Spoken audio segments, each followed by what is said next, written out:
Ramai nak tahu sebenarnya, mungkin Datuk pernah bagi tahu, mungkin ada yang terlepas pandang sebelum digapur, mungkin Datuk boleh lagi sekali ulas mula siapa tu C5 tu dan apa peranan C5 dan apa modus operandi dia. Pasal kata-kata orang nampak adakah C5 ni macam C19 tu COVID-19 lah, jadi adakah dia bahaya C5 ni sama macam COVID-19? Mungkin Datuk boleh ulas sikit. C5 tu siapa tu? Apa dia punya C5 ni orang macam apa ni, Anwar Musa, orang macam Samsuri, Menteri Besar PAS Terengganu, orang macam Hamzah Zainuddin, Zuraida Azmin Ali, ni geng-geng C5 ni. Tapi di bawah tu ada juga orang yang macam Anwar Musa, orang macam At-Takiri, si kau kira je lah celaka 5 kan, senang cerita. Adakah bahaya C5 tu macam C19? Tak ada apa lah, tak ada apa. Gurau. So biarlah mereka merancang. Allah Ta'ala pun ada perancangan dia, dan perancangan Allah Ta'ala itulah yang sebaik-baiknya. InsyaAllah saya yakin walaupun apa yang mereka cuba buat, InsyaAllah Allah Ta'ala akan jaga parti keramat UMNO ni, InsyaAllah. Okey tu, C5 ni siapa dia punya bos tu? Bos dia last kali dia report pada Muhyiddin juga. Okey tu, berbalik pada pemilihan UMNO tu, pemilihan UMNO yang akan datang lah. C5 selalu memainkan orang kata satu sentimen mengatakan kluster mahkamah perlu berondo tu. Beri laluan kepada yang baru lah untuk dalam pemilihan UMNO. Jadi kluster mahkamah tu macam orang yang terlibat dalam kes. Jadi boleh ke dalam pemilihan UMNO prasyarat untuk kelayakan bertanding tu, boleh ke dia apa ni? Pertama saya nak beritahu, orang yang didakwa di mahkamah pertamanya ialah orang yang tidak sekali-sekali tunduk kepada Mahathir dan Muhyiddin. Kita tahu dalam UMNO ada banyak orang yang ada kes, tapi disebabkan mereka berkompromi dengan pihak musuh, mereka tidak didakwa. Jadi bodohlah orang UMNO ni kalau orang yang menentang musuh UMNO nak dibenamkan, nak direhatkan, kan? Tapi orang yang bersekongkol dengan musuh nak diangkat pula jadi presiden. Tak bijak lah, tak bijak. Itu je saya nak beritahu. Jadi agenda mereka apabila sebelum mesyuarat pemilihan UMNO dijalankan, mesyuarat MT biasanya akan dijalankan dahulu untuk pramusyarat pemilihan UMNO. Jadi mungkin kalau katakan MT ni mempunyai 2/3 yang menentang kluster mahkamah itu, dia macam ini. peluang ni macam mana?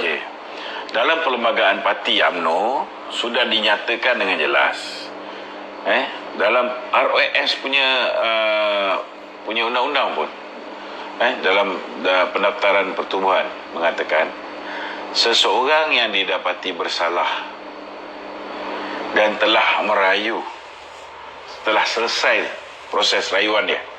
Contohnya ada orang didapati bersalah di Mahkamah Tinggi macam Datuk Najib, tapi dia dapat stay of execution. Selagi dia dapat stay of execution, dia masih layak untuk memegang jawatan dalam politik, memegang jawatan sebagai ahli parlimen, menteri, Perdana Menteri, dia layak. Okey? Dan dia juga layak bertanding Presiden UMNO. Ini kena faham. Tak ada siapa boleh halang. Okey. Selagi proses rayuan mahkamah dia belum berakhir. Tapi kalau Datuk Najib itu hari lepas dia dapati bersalah di Mahkamah Tinggi, dia merayu supaya dia tidak merayu. Katalah dia tak merayu, maka dia kata okey tak apalah, aku bersalah lah, aku bayar je lah, aku duduk dalam penjara 12 tahun, betul lah. So, kalau dia tak merayu dalam tempoh 14 hari itu, maka kedudukan dia sebagai ahli parlimen gugur, kedudukan dia sebagai ketua harian pekan gugur, dia tak boleh bertanding. Ini kena faham. Tapi kalau dia sudah pun merayu, selagi rayuan dia tu belum sampai ke peringkat paling akhir. Contohnya kalau Mahkamah Tinggi selesai, pergi Mahkamah Rayuan. Mahkamah Rayuan selesai, pergi ke Mahkamah Persekutuan. Mahkamah Persekutuan selesai, dia kalah, dia gugur jawatan dia sebagai ahli parlimen dan dia mesti jalani hukuman. Selepas selesai dia jalani hukuman, dalam tempoh 5 tahun edah dia, dia tidak boleh memegang jawatan. Dia tidak boleh bertanding dalam tempoh 5 tahun. Kecuali Anwar Ibrahim pun liwat orang pun boleh dapat pengampunan diraja. Full pardon. Betul lah? Yeah. Jadi sekiranya ketika dia sudah dijatuhkan hukuman dan dia dah tak boleh nak merayu lagi ataupun dia dah tak nak merayu seterusnya, dia dapat pengampunan diraja. Maka dia boleh bertanding macam biasa. Pernah ada cubaan untuk meminda perlembagaan UMNO yang mengatakan bahawa seseorang yang didapati bersalah di dalam kes jenayah atau kes rasuah dan setelah merayu di peringkat yang paling tinggi dia masih lagi bersalah, maka dia hilang keahlian UMNO secara automatik.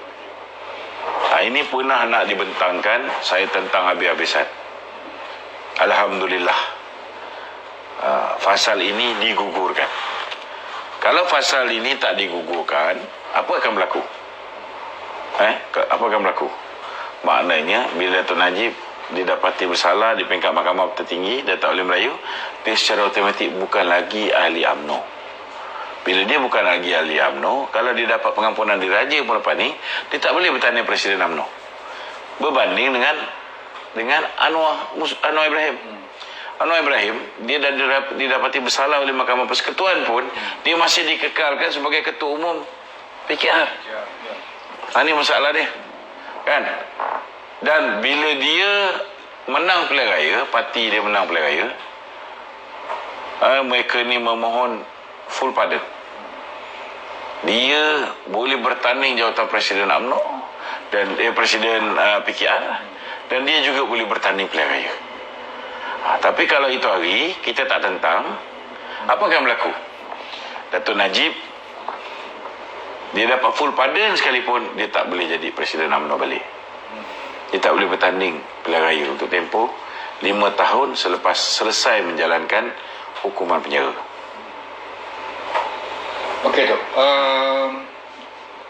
C5 Publica ni, Dok, dia cuba memainkan pemikiran kaum B, mengatakan bahawa Datuk Najib ni mungkin adalah liability kepada UMNO tu sendiri, Dok.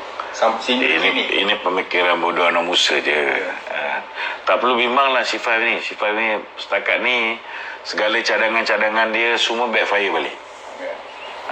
Jangan bimbang. Jangan bimbang tu. They do not have a real strategist. Strategis mereka ni semua menjadi macam punah sihat, kan? Memunahkan imej. Tengoklah apa yang C5 buat selama hari ni, menyebabkan imej Muhyiddin tu sendiri, daripada orang anggap dia sebagai abah, orang hormat dia kerana ketika itu dia masih lagi mendengar nasihat-nasihat Datuk Seri Najib. Bila dia mulanya dengar cakap C5, bila dia mula menjadi angkuh, tak mau mendengar permintaan rakyat, rintihan rakyat, rakyat minta moratorium tak mau bagi, rakyat minta KWSP nak pakai duit sendiri pun, maksimum RM10,000 tak mau bagi, maka akhirnya apa berlaku? Idea-idea daripada C5 ini menguburkan reputasi politik Muhyiddin Yassin itu sendiri. Ini silap bila ada punah sihat. Bukan punah sihat